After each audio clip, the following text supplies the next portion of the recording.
سامعین محترم، اللہ تبارک و تعالی نے ہم سب کو جہاں عبادت، ریاضت، صحیح عقیدہ، درست اخلاق اختیار کرنے کا حکم دیا ہے، وہیں ہمیں یہ بھی تعلیم دی ہے کہ ان تمام چیزوں کے لیے نیک لوگوں کے نقش قدم پہ چلو۔ یہ الگ بات ہے کہ ہم توجہ اس طرف نہیں دے پا رہے جیسا کہ دینے کا حق ہے۔ ہم نماز پڑھ رہے ہیں، ہماری نماز کے اندر یہ بات لازم کی گئی کہ آپ نے سورہ فاتحہ پڑھنی ہے۔ جب سورہ فاتحہ کو پڑھتے ہیں تو ہم اللہ کی حمد و ثنا قیامت کے تصور کے بعد یہ بات عرض کرتے ہیں، مولا اہدنا الصراط المستقیم، ہمیں سیدھے راستے پر چلا دے۔ دعا کرتے ہیں اور سیدھا راستہ فرمایا صراط الذین انعمت علیہم، ان لوگوں کے راستے پر چلا دے جن پر تو نے انعام کیا ہے، نہ کہ ان لوگوں کے راستے پر جو گمراہ ہو گئے، جن پر تو نے عذاب نازل کیا، غیر المغضوب علیہم ولا الضالین، غضب شدہ، عذاب شدہ، ناراض، جن پر تیری ناراضگی ہے، ان لوگوں کے راستے پر ہمیں نہ چلا، انعام یافتہ لوگوں کے راستے پر ہمیں چلا۔ یہی صراط مستقیم ہے۔ قرآن نے بہت ہی واضح لفظوں میں انسانوں کی کامیابی کا راز بیان کر دیا کہ اگر کامیاب ہونا چاہتے ہو، اللہ کی رضامندی حاصل کرنا چاہتے ہو، تو پھر تم ان لوگوں کے راستے پر چلو جن پر اللہ نے انعام و اکرام فرمایا ہے۔ اب مختلف آیتوں کو اگر جوڑا جائے اور مضمون کو نکالا جائے، واضح کیا جائے، تشریح کی جائے، تو میں کہتا ہوں کہ یہ بات بالکل واضح ہے، اظہر من الشمس، سورج سے زیادہ روشن ہے کہ یہ راستہ اولیاء کرام صالحین امت کا راستہ ہے۔ وہ لوگ جن پر انعام کیا گیا، ان کے لیے اللہ نے مختلف مقامات پہ قرآن میں ارشاد فرمایا، وہ لوگ اولئک الذین انعم اللہ علیہم من النبیین والصدیقین والشہداء والصالحین، وہ لوگ ہیں کہ جن پر اللہ نے انعام کیا تو یہ انبیاء ہیں، یہ صدیقین ہیں، یہ شہداء ہیں، یہ صالحین امت ہیں۔ تو جہاں ہم پانچوں وقت اور ہر ایک رکعت میں لازم قرار دے دیا گیا، مولا ہمیں سیدھے راستے پر چلا، ہمیں انعام یافتہ لوگوں کے راستے پر چلا، تو اللہ تعالیٰ نے یہ بھی بتا دیا کہ وہ انعام یافتہ لوگ کون ہیں۔ وہ صالحین ہیں، صدیقین ہیں، شہداء ہیں، انبیاء اور مرسلین ہیں۔ اور کیسا انعام ان پر؟ ابھی آیت قاری صاحب نے پڑھی تھی ابتدا میں، الا ان اولیاء اللہ لا خوف علیہم ولا هم یحزنون، سنو اللہ کے نیک بندے، اللہ کے اولیاء وہ ہیں کہ جنہیں کوئی خوف اور غم نہیں ہوگا۔ کیسا خوف، کیسا غم؟ کہا دنیا کا کوئی غم نہیں، اللہ دنیا میں انہیں امن و سکون عطا فرمائے گا۔ آخرت کا خوف نہیں کہ کل پکڑ ہوگی، اللہ انہیں دنیا میں ہی بشارت عطا فرماتا ہے کہ تم ہمارے پسندیدہ ہو، ہم تم سے راضی ہو گئے ہیں۔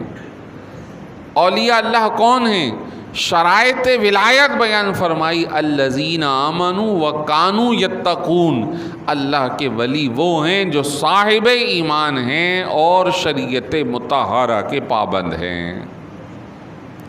معلوم یہ ہوا کہ وہ شخص جو کتنی ہی خوشحالی میں ہو، جو کتنی ہی دنیا کے عیش و عشرت میں زندگی بسر کر رہا ہو، وہ جب صاحب ایمان نہیں تو وہ اللہ کا دوست بھی نہیں، اللہ اس کا حامی بھی نہیں، ایمان ہونا لازمی ہے۔ لہٰذا کسی بھی غیر مسلم کو، کسی بھی عیش پرست شخص کو، اس کے ظاہر کو، اس کے رہن سہن کو، اس کے اوڑھنے بچھونے کو کبھی بھی آئیڈیل نہ بناؤ کہ یہ اللہ کے پسندیدہ نہیں۔ اللہ کا پسندیدہ وہ ہے جو صاحب ایمان ہے، صاحب ایمان ہے۔ اگر کسی کو آئیڈیل بنانا ہے تو پھر صالحین امت کو بناؤ کہ اللہ دنیا کو ان کے در کا بھکاری بنا دیتا ہے، دنیا ان کے چاروں طرف گھومتی ہے، وہ دنیا کے پیچھے نہیں جاتے، دنیا ان کے اشاروں پر چلتی ہے، بھوکے ان کے در سے کھاتے ہیں، ننگے ان کے در سے پہنتے ہیں، اور اپنی حاجات پوری کرنے کے لیے لوگ ان کے دروں پر حاضری دیتے ہیں۔ یہ اللہ کے وہ بندے ہیں کہ اللہ انہیں دنیا کی محتاجی سے محفوظ فرما لیتا ہے، یہ نفس کی محتاجی سے باہر نکل جاتے ہیں، اور پھر ان کا ہر عمل اللہ کی رضا ہو رہا ہوتا ہے۔ سیدی غوث پاک رضی اللہ تعالیٰ عنہ اس منصب جلیلہ کے اوپر فائز ہونے والے میں مقدم شخص ہے، مقدم شخص ہے، سب سے اعلیٰ ترین۔ چنانچہ آپ نے خود ارشاد فرمایا، قدمی ہاذہی علی رقبۃ کل ولی اللہ، میرا قدم سارے ولیوں کے گردنوں پر ہے۔ جب ولیوں کے گردنوں پر ہے تو اس کا مطلب کیا ہے؟ ظاہری نہیں، بلکہ یہ تمام اولیاء کرام ان کے مراتب نیچے ہیں، اللہ نے سیدی غوث پاک کو ان سب کا سربراہ مقرر فرما دیا۔ لیکن جب ان کی زندگی کو دیکھیں، ان کی ریاضت اور عبادات کو دیکھیں، تو سیدی غوث پاک رضی اللہ تعالیٰ عنہ کی ریاضت کا عالم نظر آتا ہے کہ آپ دوران طالب علمی ہی ریاضت، عبادت، اس میں بھرپور مشقت فرماتے تھے، حتیٰ کہ راتوں کو جاگ جاگ کر رب کی عبادت کا عالم یہ ہے کہ 40 سال، 40 دن نہیں، 40 سال اگر عشاء کی نماز پڑھی ہے تو پھر پوری رات عبادت کرتے کرتے فجر ہو جایا کرتی تھی، اور اسی عشاء کے وضو سے فجر کی نماز ادا فرمایا کیا کرتے تھے۔ یہ کہنا آسان ہے، اگر ان 40 سالوں کو انگلیوں پر گنے تو وقت لگتا ہے، اس کے لمحات کو دیکھیں تو وقت لگتا ہے، اور اس عبادت اور ریاضت میں جو مشقت اٹھائی، جو اپنے نفس کو ختم کیا، اور اپنے نفس کو ختم کر کے اللہ کے حکم کا پابند کر دیا، وہ ایک الگ مرحلہ ہے۔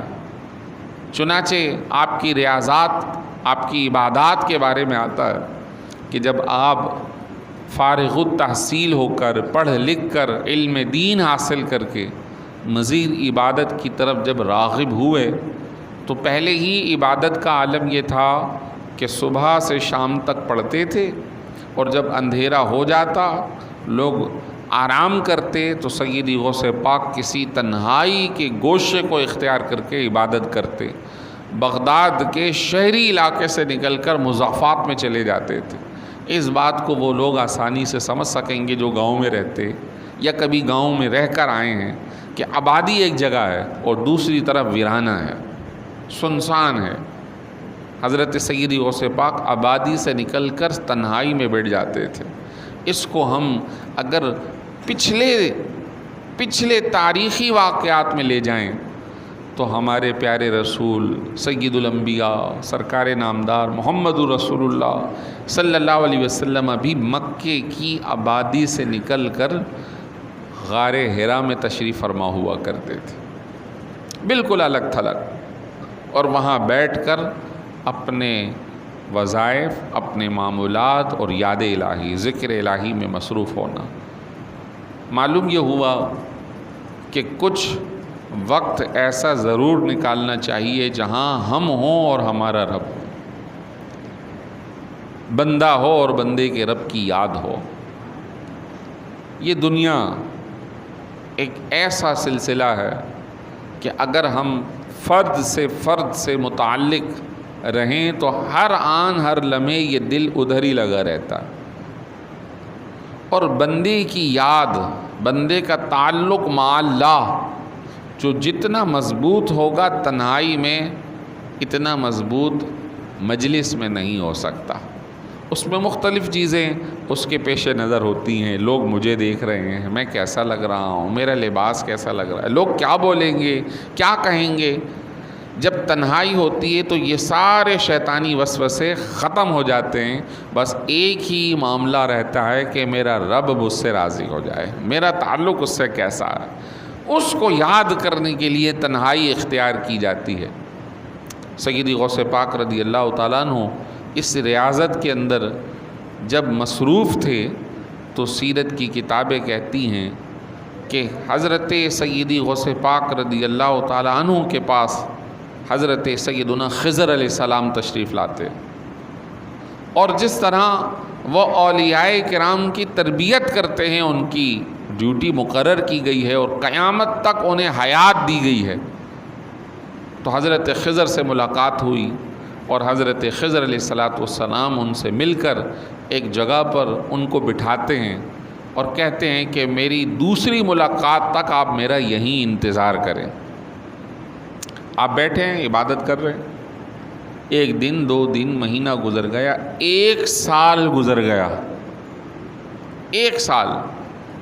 اس دوران آپ نے مسلسل جاگ کر پورا سال گزارا، بہت مختصر نیند، لیکن ہر آن ان کا انتظار اور عبادت۔ 1 سال کے بعد ملاقات ہوتی ہے اور پھر کچھ باتیں بیان کی گئیں، راز و نیاز ہوئے، پھر تشریف لے گئے، اگلی ملاقات تک پھر انتظار کریں۔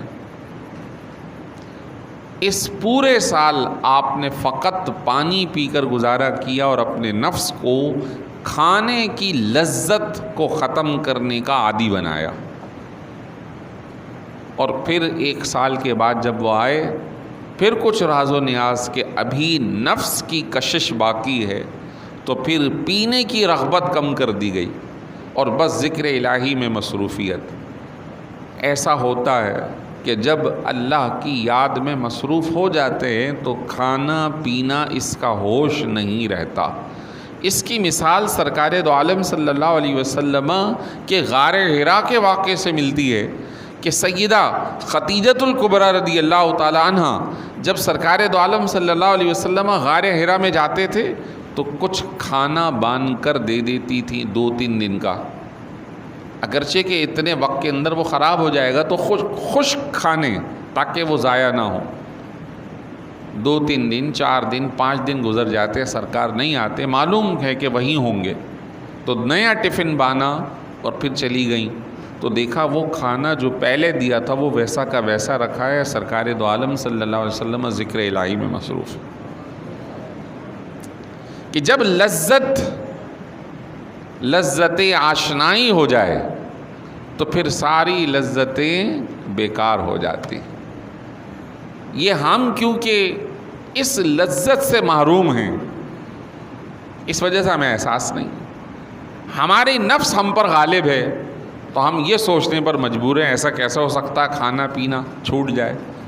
لیکن ایک حدیث مبارک کے اندر آتا ہے، سرکار نامدار حضور اکرم صلی اللہ تعالیٰ علیہ وسلم نے ارشاد فرمایا، کل قیامت میں جب حساب کتاب ہونے کے بعد جنت میں لوگ چلے جائیں گے، انہیں نعمتیں مل جائیں گی، تو پھر لوگوں سے پوچھا جائے گا کیا تم دوبارہ دنیا میں جانا چاہتے ہو؟ تو لوگ کہیں گے نہیں، بڑی مشکل سے تو جنت میں داخل ہوئے، لیکن کچھ لوگ بارگاہ الہی میں عرض کریں گے مولا ہم جانا چاہتے ہیں، اور وہ ہوں گے شہداء، شہید، جن کی گردنیں اللہ کی راہ میں اڑیں، جن کی جان چلی گئی۔ کیوں؟ کہا مولا تیری جنت میں ساری نعمتیں ہیں، لیکن وہ نعمت کہ جب ہماری جان نکل رہی تھی اس پر جو ہمیں نعمت ملی وہ کیا؟ تیرا دیدار۔ ہم چاہتے ہیں کہ ہم دوبارہ دنیا میں جائیں، دوبارہ قتل کیے جائیں، دوبارہ زندہ کیے جائیں، دوبارہ قتل کیے جائیں، کہ ہر قتل پر، ہر مرنے پر تیرا دیدار نصیب ہوگا۔ یہ لذت آشنائی ہے، یہ ہر ایک کو نصیب نہیں ہے، اللہ تعالیٰ اپنے خاص بندوں پر کرم فرماتا۔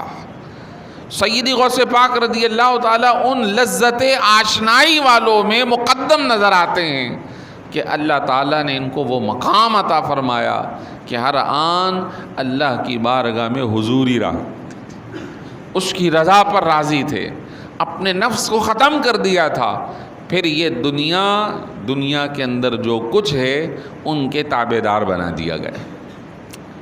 اب سیدی غوث پاک رضی اللہ تعالیٰ عنہ نے یہ فرمایا کہ میرا یہ قدم اولیاء کی گردن پر ہے۔ ایک بہت بڑے صوفی حضرت سیدنا محی الدین ابن عربی رحمۃ اللہ تعالیٰ علیہ، بڑا نام ہے ان کا مشائخ کرام کے اندر، وہ فرماتے ہیں کہ میں نے سید المرسلین خاتم النبیین شفیع المسلمین صلی اللہ تعالیٰ علیہ وسلم کو خواب میں دیکھا، زیارت ہوئی، آپ نے کرم فرمایا۔ میں نے عرض کی یا رسول اللہ صلی اللہ علیہ وسلم، ہمارے شیخ حضرت عبد القادر جیلانی کہتے ہیں قدمی حاضی علی رقبت کل ولی اللہ، میرا یہ قدم تمام ولیوں کی گردنوں پر ہے۔ آپ اس بارے میں کیا فرماتے ہیں؟ سبحان اللہ، سوال ہے، کیونکہ یہ خود ان کے مریدین اور خلفاء کے اندر شامل ہیں۔ اپنے شیخ کے بارے میں سرکار دو عالم صلی اللہ علیہ وسلم سے پوچھ رہے ہیں۔ آپ صلی اللہ علیہ وسلم حضرت محی الدین ابن عربی کو فرماتے ہیں صدق الشیخ عبد القادر کیف لا وہو القطب وانا ارعاہ، عبد القادر نے سچ کہا ہے اور کیسے نہ ہو کہ انہیں ہم نے اولیاء کا مرکز بنایا ہے اور ہم ان کی نگرانی کر رہے ہیں، ہم ان کی پشت پناہی کر رہے ہیں۔ وہ کیسے یہ نہ کہیں، یقیناً انہوں نے جو کہا ہے کہ ہمارا قدم اولیاء کی گردن پر ہے، وہ سچ کہا۔ اللہ اکبر۔ آپ کے اس فرمان پر سینکڑوں لوگوں نے اپنی گردنوں کو جھکا دیا۔ ہندوستان کے ولی حضرت غریب نواز جب ان کے کہنے پر اپنی گردن کو جھکا لیتے ہیں تو پھر انہیں سلطان الہند کا منصب عطا کیا جاتا ہے۔ جو ان کے در کے گدا ہیں وہ دوسرے علاقوں کے سلطان اور بادشاہ ہیں، جو ان کے سامنے جھک جاتے ہیں اللہ انہیں سربراہی عطا فرما دیتا۔ یہ ان حضرت شیخ عبد القادر جیلانی رضی اللہ تعالی عنہ کی زندہ کرامت ہے۔ آپ رحمۃ اللہ تعالی علیہ کو محی الدین کہا جاتا ہے۔ محی الدین آپ کا لقب مبارک ہے، دین کو زندہ کرنے والے۔ آپ سے پوچھا حضرت والا آپ کا نام مبارک محی الدین ہے، آخر کیوں؟ فرمایا میں کسی راستے میں تھا کہ ایک میں نے ناتواں اور ضعیف اور کمزور شخص کو دیکھا، جب اسے دیکھا تو اس نے مجھ سے مدد طلب کی، میں نے اس کی رعایت کرتے ہوئے اس کو سہارا دیا۔ جب اس کو سہارا دیا وہ کھڑا ہوا تو وہ تندرست و توانا ہو گیا، اور اس کے بعد وہ کہنے لگا میں سید المرسلین خاتم النبیین صلی اللہ علیہ وسلم کا دین ہوں، آپ نے مجھے تندرست و توانا کر دیا۔ اس کی تشریح میں علماء نے لکھا کہ یہ وہ زمانہ ہے کہ جب سید الاولیاء بغداد شریف میں تشریف لاتے ہیں، اس زمانے کے اندر عباسی خلفاء کا زمانہ تھا، اور یہ 470 ہجری ہے، یعنی 5ویں صدی ہجری اختتام کو پہنچ رہی ہے۔ عباسی خلفاء آپس میں لڑ رہے ہیں، دینی حرمت عزت ایک دوسرے کو مار دھاڑ کر پامال کی جا رہی ہے۔ اس قدر افراتفری تھی کہ لوگ عقیدے کی بنیاد پر، عقائد کے اختلاف کی بنیاد پر لوگوں کی قبریں اکھیڑ کر مردے بار پھینک دیا کرتے تھے۔ حتیٰ کہ اس زمانے کے اندر رافضیت، شیعت، صحابہ کرام کے بارے میں بدگمانیاں، بد الفاظیاں اور بدعقیدگی بہت عام ہو گئی تھی۔ آپ نے اس زمانے کے اندر اہل تشیع لوگوں کے خلاف بھرپور تحریرات لکھی، بھرپور خطاب کیے۔ اگر آپ کو پڑھنا ہو تو آپ کی تصنیف غنیت الطالبین پڑھیے کہ 72 فرقوں کا جہاں تذکرہ سیدی غوث پاک نے بیان فرمایا، اس میں سے اکثر فرقے اہل تشیعوں کے بیان کیے کہ یہ وہ لوگ ہیں جو سیدھے راستے سے بھٹک گئے، انہوں نے دین کو پامال کیا، انہوں نے صحابہ کرام کے خلاف مختلف قسم کے عقیدے بیان کیے ہیں، مسلمانوں کے درمیان تفرقہ شروع کیا ہے۔ یہ میں نہیں کہتا، آپ ان کی کتاب پڑھیں، آپ کو خود پتہ چل جائے گا حضرت والا نے کیا لکھا۔ اس زمانے کے اندر اگر آپ پڑھیں تو کرد قوم عراق کے ارد گرد رہتی تھی، آج بھی کرد قبائل عراق میں رہتے ہیں۔ کرد قبائل کے لوگ سیدی غوث پاک کے پاس آئے اور آپ کی تعلیم اور تربیت سے متاثر ہوئے، لیکن کہا کہ ہم مسلمان ہوں گے، لیکن اس کے لیے ہمارے قبائل کا کوئی بندہ جو ہم سے پہلے جا چکا ہے، آپ اس کو زندہ کر کے دکھائیں۔ آپ نے کہا اچھا تو چلو مجھے جہاں لے چلو۔ وہ آپ کو ایک بوسیدہ قبرستان عراق کے اندر لے گئے اور وہاں جا کر کہا کہ یہ ایک بہت پرانی قبر ہے، ہمارے قبائل کے اندر چلی آ رہی ہے، جدی پشتی، اس کو زندہ کر کے دکھائے۔ آپ نے کہا کیا آپ لوگ مسلمان ہو جاؤ گے؟ بالکل ہو جائیں گے۔ تو آپ نے اس قبر پہ کھڑے ہو کر قم بِإِذْنِ اللہ جو فرمایا، تو یہ زندہ کرامت اس وقت کرد قبائل کے لوگوں نے دیکھی کہ وہ مرحوم جو اندر موجود تھا وہ مٹی جھاڑتا ہوا برآمد ہو جاتا ہے اور پھر سلام عرض کرتا ہے، السلام علیکم یا ولی اللہ، اور اس کے بعد کہتا ہے کیا قیامت آ گئی ہے؟ فرمایا نہیں، ابھی قیامت تو نہیں آئی، بتاؤ تم کون ہو، کس خاندان اور کس قبیلے اور کس امت سے تعلق رکھتے ہو؟ تو وہ کہتا ہے کہ میں حضرت دانیال علیہ السلام کا امتی ہوں۔ اب وہ عرصہ دراز پہلے ان کا انتقال ہوا تھا۔ اس کے بعد جب اس سے بات چیت ہو گئی، دوبارہ فرمایا جاؤ، اور وہ جا کر لیٹا۔ کرد قبائل آپ کی یہ کرامت دیکھ کر مسلمان ہو گئی۔ اس کرد قبائل کا آگے چل کر جو فرد مشہور ہوا، اس قبیلے کے اندر ایک سردار تھا، اس کی اولاد حضرت صلاح الدین ایوبی رحمۃ اللہ تعالی علیہ ہیں۔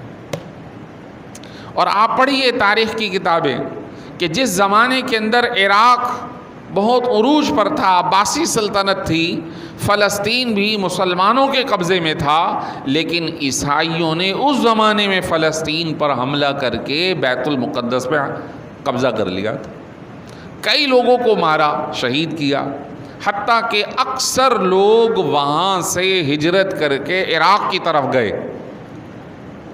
اس زمانے مہاجرین کو کون پناہ دے؟ پناہ گزین نہیں تھی، کھانے کا کون انتظام کرے؟ حضرت سیدی غوث پاک رضی اللہ تعالیٰ عنہ کی بارگاہ تھی۔ اس زمانے کے اندر 5 لاکھ لوگوں کو کھانا روزانہ سیدی غوث پاک کے دربار پر ملا کرتا تھا۔ آپ نے نہ صرف انہیں کھانا کھلایا بلکہ ان کی تربیت کی، ان کی جہاد کی ٹریننگ کروائی، اور پھر ایک وقت آیا کہ جب صلاح الدین ایوبی ان کے عیسائیوں کے خلاف جنگ کر رہے تھے، آپ پڑھ لیجئے تاریخ اٹھا کر کہ اس کے سپہ سالار، اس کے خزانچی، اس کے مشیر، سارے کے سارے سیدی غوث پاک کے خلفاء ہوا کرتے تھے، آپ کے مریدین میں شامل تھے۔ یہ سیدی غوث پاک رضی اللہ تعالی عنہ نے بھرپور انداز میں اپنی تعلیمات سے اثر انگیزی کی۔ صرف اتنا ہی نہیں کہ آپ لنگر ان کے نام کا ہم کھاتے ہیں یا وہ ایک صاحب کرامت بزرگ ہیں، یقیناً وہ ہیں، ان کے در سے فقراء کو کھانا ملا، لیکن انہوں نے اپنے زمانے میں ایک بھرپور زندگی بسر کی ہے۔ لوگوں کے عقائد جب بگڑ رہے تھے وہ کتابیں تحریر کیا کرتے تھے، جب عقائد بگڑ رہے تھے لوگوں کو درس دیا کرتے تھے۔ درس کا عالم یہ کہ آپ کے ہاتھ پر 5 لاکھ سے زائد گمراہ لوگ توبہ کر کے آپ کے دامن سے وابستہ ہو گئے، اور 5000 سے زائد یا اس سے بھی کہیں زائد آپ کے ہاتھ پر غیر مسلم کلمہ پڑھ کر مسلمان ہوئے۔ چنانچہ ایک مشہور واقعہ تو یہ ہے کہ یمن کا ایک رہائشی تھا، اور وہ نہ صرف ایک عام رہائشی تھا بلکہ ایک چرچ کا پوپ تھا، سربراہ تھا، راہب تھا، مذہبی آدمی تھا۔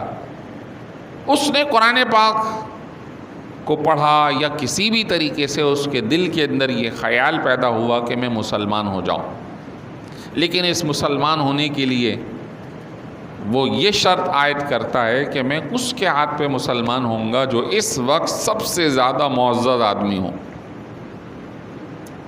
اب ڈھونڈ رہا ہے، معلومات حاصل کر رہا ہے، اس کی معلومات کے مطابق ابھی تک دل میں تسلی نہیں آتی کہ ایک رات جب سوتا ہے اپنے چرچ میں تو حضرت سیدنا عیسیٰ علیہ السلام کی اس کو زیارت ہوتی ہے، اور اس کا نام تھا سنان پادری، جو کتابوں میں درج ہے۔ سنان کو فرمایا، سنان اس وقت روئے زمین پر اگر کوئی معزز ترین شخص ہے تو وہ عراق میں شیخ عبد القادر جیلانی ہے۔ تم وہاں جاؤ بغداد اور ان کے ہاتھ پر بیعت کرو، ان کے ہاتھ پر ایمان لے آؤ کہ اس وقت روئے زمین پہ معزز ترین شخص عبد القادر جیلانی ہے۔ اللہ اکبر! انبیاء اور مرسلین کی نگاہوں کے اندر اللہ تعالیٰ نے سرکار دو عالم صلی اللہ علیہ وسلم کے اس شہزادے، اس امتی، اس ولی اللہ کو یہ مقام عطا کیا کہ وہ لوگوں کو رہنمائی فرما رہے ہیں اگر ایمان لانا ہے تو ان کے ہاتھ پہ چلے جا، ان کے در پہ چلے جا۔ اللہ اکبر! حضرت شیخ المشائخ حضرت شیخ عبد القادر جیلانی رضی اللہ تعالیٰ عنہ، جس طرح میں نے عرض کیا کہ جہاں آپ نے عقائد کی اصلاح کی، جہاد کے لیے افرادی قوت فراہم کی، ان کی تربیت کروائی، بھوکوں کو کھانا کھلوایا، وہاں اخلاقیات کی بھی بھرپور تعلیم دی، بھرپور تعلیم۔ یہ جو اندر ہے نا ہمارے نفس، یہ بڑا ظالم ہے، یہ ہمیں ایسے ایسے ہتھ کنڈوں میں پھنساتا ہے کہ ہماری عبادت منٹوں میں ضائع ہو جاتی ہے۔ قرآن پاک نے اس کو شرک قرار دیا ہے۔ کیا شرک؟ کون سا شرک؟ تو شرک کی 2 قسمیں بیان فرمائی۔ ایک شرک وہ ہے جو خالصتاً کفر ہے کہ کوئی شخص زبان سے انکار کر دے، ایک شخص وہ ہے جو انکار نہیں کرتا، غیر اللہ کی عبادت کر لے، یہ خالص شرک ہے، بندہ کافر ہو جائے گا۔ اور ایک شرک ہے شرک خفی، پوشیدہ شرک، وہ ہے ہماری عبادت و ریاضت کو تباہ کرنے والا معاملہ۔ ہم تلاوت تو کریں لیکن یہ نیت ہو کہ لوگ مجھے کہیں واہ واہ کیا تلاوت کی، بیان تو کریں لیکن لوگ بولیں واہ واہ کیا بیان کیا، عبادت تو کریں لوگوں سے پوچھیں کیسی کی۔ یہ جو دکھاوے کی کیفیت ہمارے اندر پیدا ہوئی، اس نے ہماری عبادت و تلاوت و ریاضت سب کو تباہ کر دیا۔ اسی چیز کو کہا جاتا ہے کہ جب اولیاء کے در سے وابستہ ہوتے ہیں تو سب سے پہلا سبق ہوتا ہے اپنے نفس کو مٹا دو، اپنی ذات کو فنا کر دو۔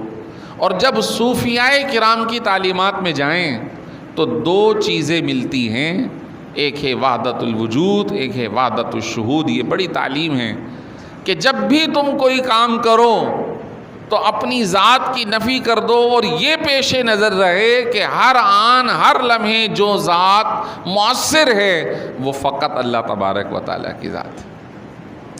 سامعین محترم، بیان کریں تو چلتے ہی چلے جائیں، ان کا ذکر خیر کریں تو شاید کرتے ہی چلے جائیں۔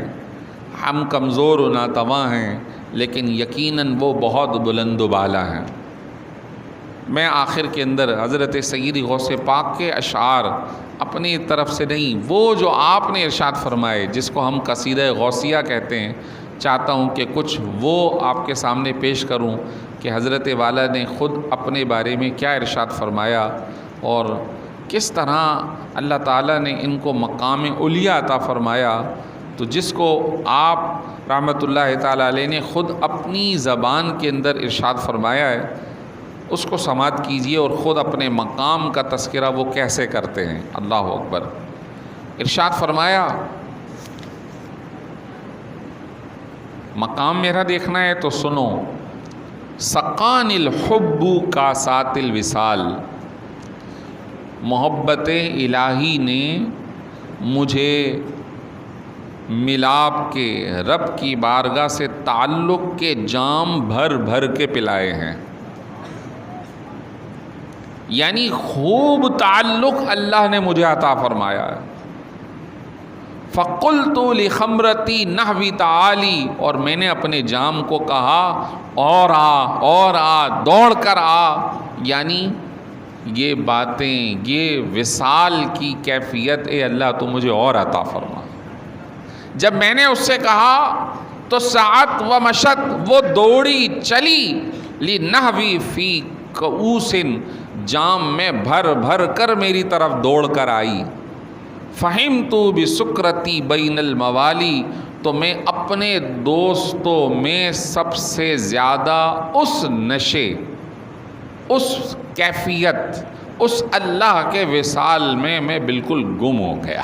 اللہ اکبر۔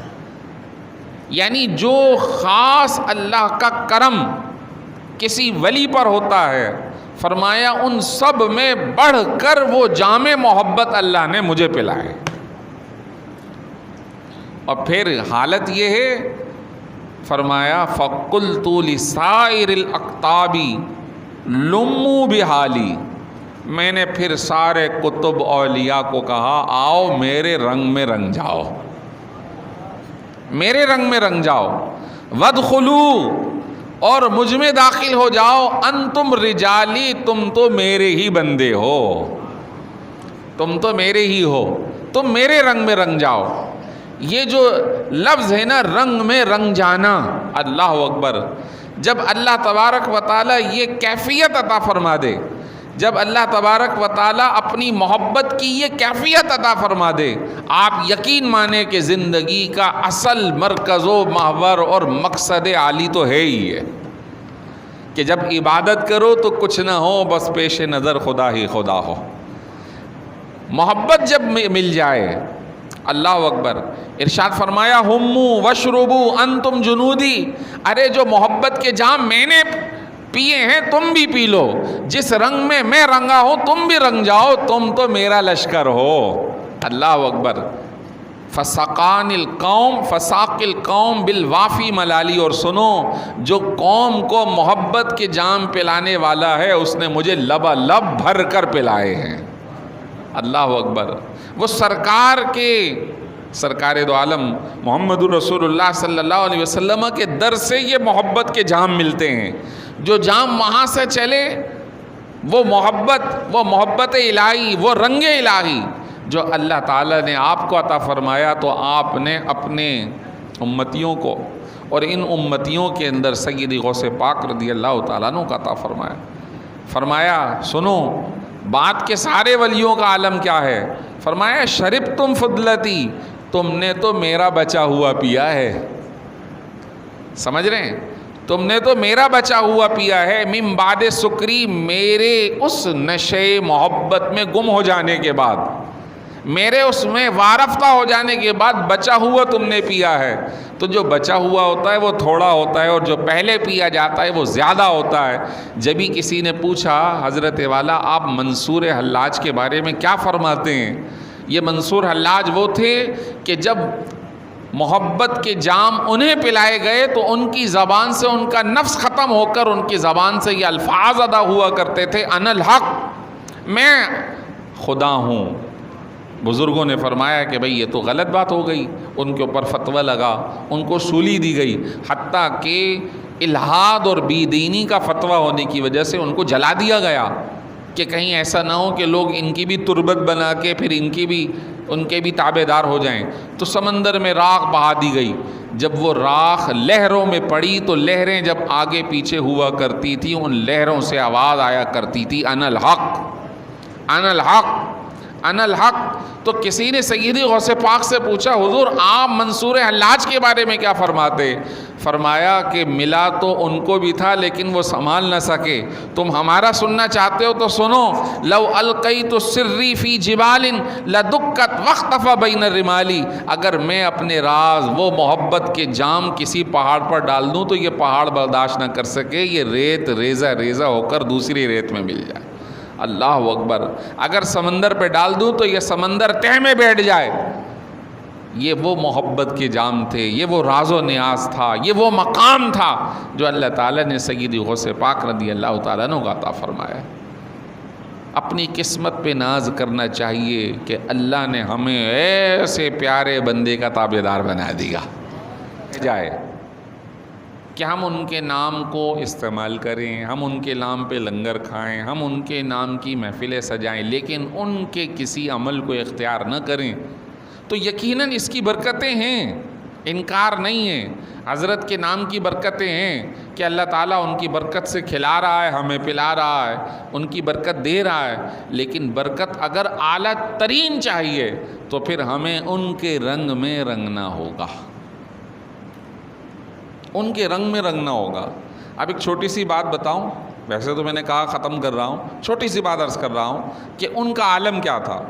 ان کا عالم یہ کہ وہ دین کی تبلیغ میں لوگوں کی اصلاح کے لیے بیٹھے ہوئے ہیں. تو حضرت والا کو اس محفل, اس مجلس اصلاح میں مصروفیات کے دوران ایک خبر ملتی ہے. حضرت وہ آپ کے صاحبزادے چھوٹے, ان کا انتقال ہو گیا ہے, ان کا انتقال ہو گیا. کوئی گھبراہٹ نہیں, کوئی واویلا نہیں. انا للہ و انا الیہ راجعون. ہم تو ہیں ہی اللہ کے, ہم تو ہیں ہی اللہ کے. وہ اولاد بھی اللہ کی تھی, اس نے دی تھی, اس نے لے لی. ٹھیک ہے جاؤ تجہیز و تکفین کا انتظام کرو ہمارے. اور تجہیز و تکفین کر دی, جنازے کے لیے حاضر ہو گئے. اور جب بھی اولاد پیدا ہوئی کوئی بھی, تو ہاتھ میں لیا, دعا دی, اور اس کے بعد پھر یہی کہہ کر دوسری طرف رخ فرما لیا کہ یہ اللہ کی نعمت ہے, جب تک چاہے وہ ہمارے پاس رکھے, جب چاہے واپس لے لے. یعنی ہر آن, ہر نعمت پر آنے اور جانے, ہر کیفیت میں اسی کی رضا پیش نظر ہے. اللہ ہمیں وہ عطا فرما دے, اللہ ہمیں وہ کیفیت عطا فرما دے, ہمیں صالحین کے سیدی غوث پاک کے نقش قدم پہ چلنے والا اس طرح بنا دے. آپ یقین مانیں کہ پھر عمل تھوڑا ہو یا زیادہ, یقیناً اللہ اس کی برکتوں سے مالا مال فرمائے گا. اللہ تبارک و تعالیٰ سے دعا ہے اللہ تعالیٰ ہماری حاضری کو, ہمارے اس ضیافت کے اہتمام کو, آپ کے آنے کو اللہ قبول فرمائے. اور وہ نیت, وہ رنگ, وہ خالصیت, وہ اخلاص جو ہمارے پیشوا حضرت سیدی شیخ عبد القادر جیلانی رضی اللہ تعالیٰ عنہ کا عطا ہوا, اللہ تعالیٰ اس میں سے, ان کے وسیلے سے اللہ ہمیں بھی عطا فرمائے. وآخر دعوانا ان الحمد للہ رب العالمین.